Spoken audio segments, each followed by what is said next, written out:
Alright, welcome to The Point Reviews, where I get to the point. So today, I'm doing a review on this Harbor Freight fold-up trailer. This is the smaller version that they make. They make a heavier duty version that can hold more weight. But I think this one is rated for like 1,100 pounds.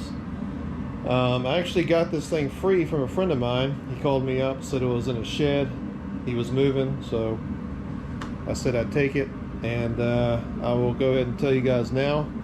This is not something that I would personally buy.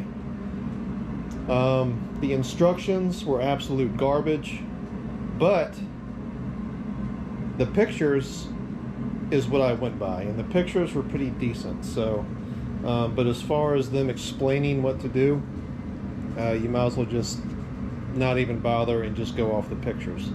So the wiring wasn't that bad.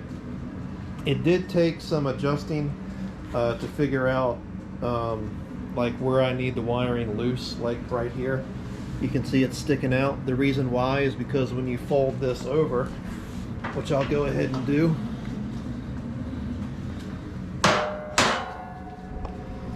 you actually need more room so this wire isn't tight. So now you see the wire is actually like it should be, nice and tucked up underneath there, but whenever you fold it down, you know, the wire becomes loose. So it took a little bit of adjusting for the wire, and the only thing that you need to do before it's roadworthy is actually you need to put a bolt right down in there and right in here, and you have to do the same thing on the other side, but you know, once you put those bolts in, then it won't fold up anymore. So you just have to do that before it's roadworthy. And the tongue, all you have to do here is put these pins in, and that's pretty much it. And you do have to have the wires loose right here, so when the tongue actually folds down, it doesn't rip the wiring. Which actually, I think what I'm going to do is, you see how the wire is all flopping around? I think what I'll do is actually tuck the wire up in here behind this pin so the wire doesn't fall down. I think if you did that, you wouldn't have a problem. But yeah, like I said, this isn't something that I would personally buy. It does have a 1 7/8 ball on the hitch. It's the smallest one they make for all trailers in general. And it has a 4-pin plug. You can buy an adapter if you have the 7-pin. It does come with these 2x4 stake pockets, so I guess it'd be good for like hauling brush or something if you put a sheet of plywood, put some stakes on it, or even use it for garbage, you know, whatever. But I was actually thinking this thing would probably be a good kayak trailer, or even maybe if you're just starting your landscaping business, maybe you could build some ramps and ride your rod and mower up here. You know, I think that'd be this would be probably a good trailer just to start out a business. But the tires, I think the tires are only rated for like 55 miles an hour. So, you know, I don't know about taking this thing on the interstate or anything.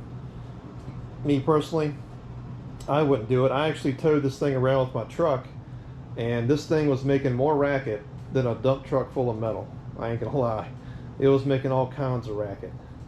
And that is with the bolts in there, obviously, because otherwise this back end would be flopping all around. And I actually did have my backup camera on the entire time, kind of watching it just to see if it was like swaying back and forth, which it wasn't, but I'm pretty sure it got airborne a couple times. And that's probably because it's you know, there's nothing on it. There's no boards down, there's no floor or anything, and there's nothing on top of it. So I think if you put, you know, a couple 100 pounds on here, it wouldn't be a problem. But yeah, as far as interstate driving, it's definitely out the question, at least for me, because any interstate around my area, you know, 65, 75, and you don't want to be that person doing, you know, 10 or 20 miles an hour under the speed limit. So that would suck. People honking at you and getting pissed. So yeah, but as far as like just having it to putt around town with, I think that'd be fine. Me personally, I'm not going to keep it. I'm going to sell it.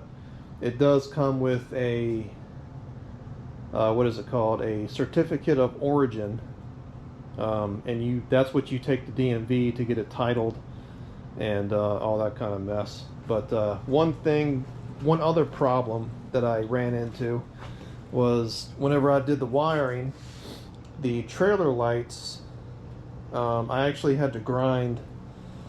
I forgot actually where. It's somewhere over here. I had to grind the metal down. I think it was a ground issue, but yeah, I had to mess around with that because the lights were blinking real weird. And other than that, that actually took a little bit to figure out why it was doing that. But other than that, I didn't have an issue. Whenever it's folded up, you know, it rolls around fine. At least on this garage floor it does. But it is a 4-lug, and like I said, putting it together, it wasn't that bad. Just the instructions suck. You know, so you kind of have to go by the pictures. But anyway, all you do, and there's no way I can definitely do this with one hand. So all you do is you fold it over like that. And it does come with a license plate bracket right here. And you just basically unpin it. Just take these out. You do the same thing on the other side. And you just basically walk it forward. And this is what it looks like folded up. One thing you want to do, get you a bungee cord this thing together, because without it, this back end will fall down on the ground. You definitely don't want to smash anybody in the head with this thing. And it rolls around pretty easy, at least on this concrete floor anyway. So yeah, pretty simple, not much to it. So peace out.